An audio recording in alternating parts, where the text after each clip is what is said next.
Hi friends, எல்லாரும் எப்படி இருக்கீங்க? இன்றைக்கி எங்கள் வீட்டில் சாமிகிட்ட போட்ட கோலம் எப்படி இருக்குன்னு சொல்லுங்கள். இன்றைக்கி பிந்தி அண்டு பன்னீர் மசாலா பண்ணி காட்ட போகிறேன். எங்கள் வீட்டில் இன்றைக்கி லஞ்சுக்கு பூரி, சப்பாத்தி, பிந்தி அண்டு பன்னீர் மசாலா.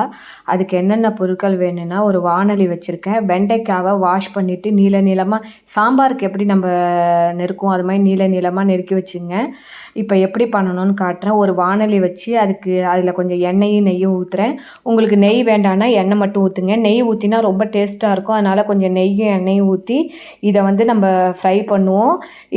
இதை சிம்மில் வச்சு தான் ஃப்ரை பண்ணணும். நம்ம அப்படியே பெருசாக வச்சோன்னா வேகாது. அதனால் இப்போ போட்டு இதுக்கு தேவையான உப்பு, மஞ்சள் பொடி போட்டு ஃப்ரை பண்ணுவோம். நீங்கள் மைக்ரோவனில் விட கிளாஸ் பவுலில் கொஞ்சம் எண்ணெயும் நெய்யும் ஊற்றி உப்பு போட்டு மஞ்சள் பொடி போட்டு வேக விடலாம்.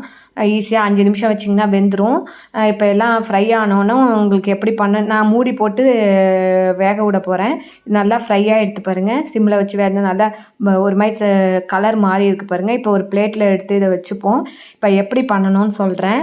இதுக்கு 3 வெங்காயம், 2 தக்காளி. ஏன்னா வெங்காயம் சின்னதாக இருக்கிறனால 3 வெங்காயம் வச்சுருக்கேன். 2 தக்காளி பெருசாக இருக்கிறனால போட போகிறேன். இப்போ எண்ணெய் ஊற்றி ஜீரகம் போட்டு இதை நல்லா பொரிஞ்சோன்னே வெங்காயத்தை போட்டு ஃப்ரை பண்ண போகிறேன்.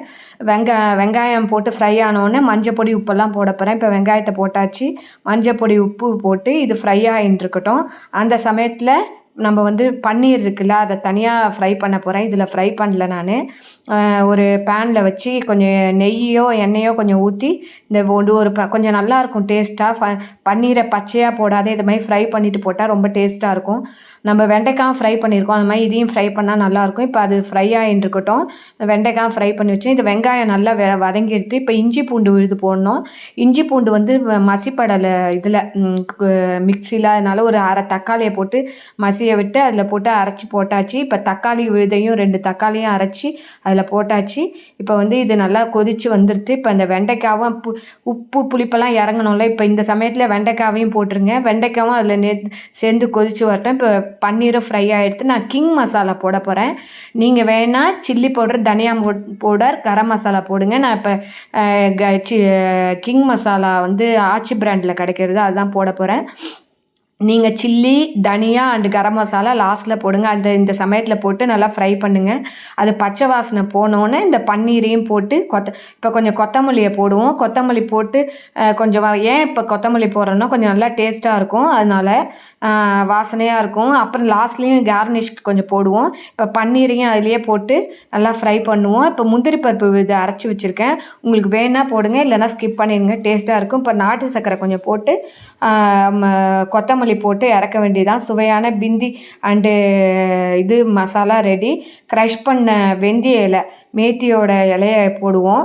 போட்டுட்டு அவ்வளோதான். இதை வந்து இப்போ கொத்தமல்லி மீதி இருக்கிற கொத்தமல்லியும் போட்டு ரெடியாக எடுத்து பிந்தி மசாலா ரெடி. நீங்களும் பண்ணி பாருங்கள். பிடிச்சிருந்தா லைக் பண்ணுங்கள், ஷேர் பண்ணுங்கள்.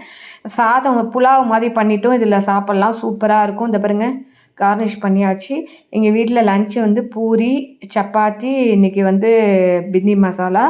பசங்களுக்கு ஒரே மாதிரி நம்ம டெய்லி ரைஸாக கொடுக்காத, இது மாதிரி நம்ம வீக்கெண்டில் சப்பாத்தி மாதிரி